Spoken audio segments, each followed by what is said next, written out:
নমস্কার, আশা করি সবাই খুব ভালো আছো। নতুন একটা ভিডিওতে সবাইকে স্বাগত। আজকের ভিডিওতে আমরা ক্লাস 8-এর ইংলিশের এভরিওয়ান স্যাং কবিতাটি আমরা পড়ব। চলো শুরু করা যাক। কবিতাটির নাম এভরিওয়ান স্যাং, অর্থাৎ প্রত্যেকে গান গেয়েছিল। কবিতাটির কবিকে সিগফ্রয়েড স্যাসুন। প্রথমেই আমরা কবি পরিচিতি সম্পর্কে একটু জেনে নিই। Siegfried Sassoon was an eminent English poet, writer and soldier. Siegfried Sassoon ছিলেন একজন খ্যাতনামা ইংরেজ কবি, লেখক এবং সৈনিক। He was one of the leading poets of the First World War. তিনি ছিলেন প্রথম বিশ্বযুদ্ধের সময়কার একজন প্রথম সারির কবি। He was also acclaimed for his fictionalized autobiography. তিনি যথেষ্ট প্রশংসা অর্জন করেছিলেন তার উপন্যাসের ভঙ্গিতে লেখা আত্মজীবনীর জন্য। ফিকশনালাইজড মানে কি উপন্যাসের মতো, আর অটোবায়োগ্রাফি মানে কি আত্মজীবনী। ওকে, এবার আমরা মূল কবিতাতে প্রবেশ করি। Everyone suddenly burst out singing. প্রত্যেকে হঠাৎ গানের ছন্দে ফেটে পড়ল। বার্স্ট আউট মানে কি ফেটে পড়া, আর সাডেনলি মানে কি হঠাৎ, আর এভরিওয়ান মানে প্রত্যেকে। And I was filled with such delight. এবং আমি পূর্ণ হলাম দারুণ আনন্দে, অর্থাৎ আমি দারুণ আনন্দে পূর্ণ হলাম। As prisoned birds must find in freedom.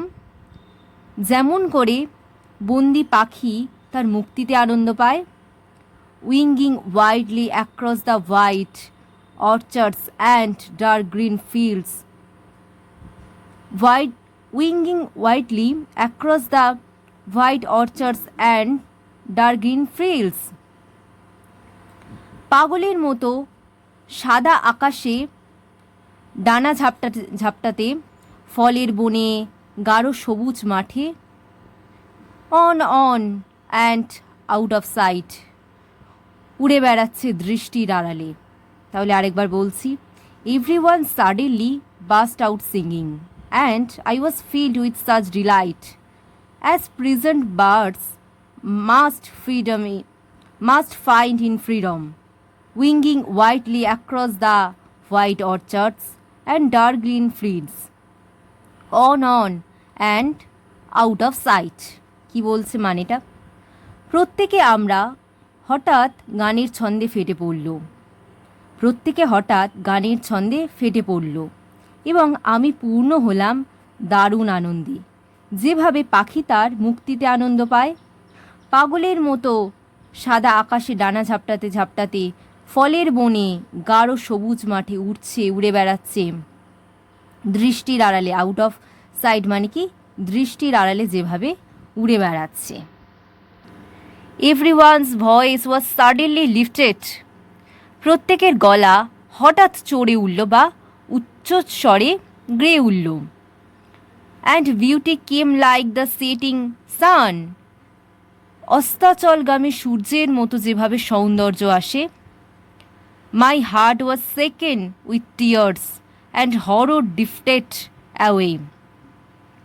চোখের জলে আমার হৃদয় কাঁপে এবং ভীতি মুছে যায়। Oh, but everyone was a bird কিন্তু প্রত্যেকেই ছিল একজন পাখি। The song was wordless. তাদের গান ছিল শব্দহীন। দি singing will never be done. এ গান গাওয়া হবে না কখনো। অর্থাৎ এখানে নিস্তব্ধতাকে বোঝানো হয়েছে। এখানে নিস্তব্ধতাই কিন্তু গান হিসাবে ফুটে উঠেছে। Once more I repeat, everyone's voice was suddenly lifted and beauty came like the setting sun. My heart was shaking with tears and horror drifted away. Oh, but everyone was a bat and the song was wordless. The singing will never be done. কি বলছে? প্রত্যেকের গলা উচ্চগ্রামে গেয়ে উঠল বা উচ্চস্বরে গেয়ে উঠল। সৌন্দর্য ঠিক বা সুন্দর ঠিক অস্তাচলগামী সূর্যের মতো। চোখের জলে আমার হৃদয় কেঁপে ওঠে এবং ভীতি যা মুছে যায়। এখানে ড্রিফটেড অ্যাওয়ে মানে কি চলে গেল, উড়ে চলে গেল, মুছে যায়। ওহ, কিন্তু প্রত্যেকে ছিল একজন পাখি, তাদের গান ছিল শব্দহীন। এই গান গাওয়া হবে না কখনো। ওকে, এই কবিতায়, এই ভিডিওতে আমরা এই কবিতার বঙ্গানুবাদ জানলাম। ওকে, থ্যাংক ইউ।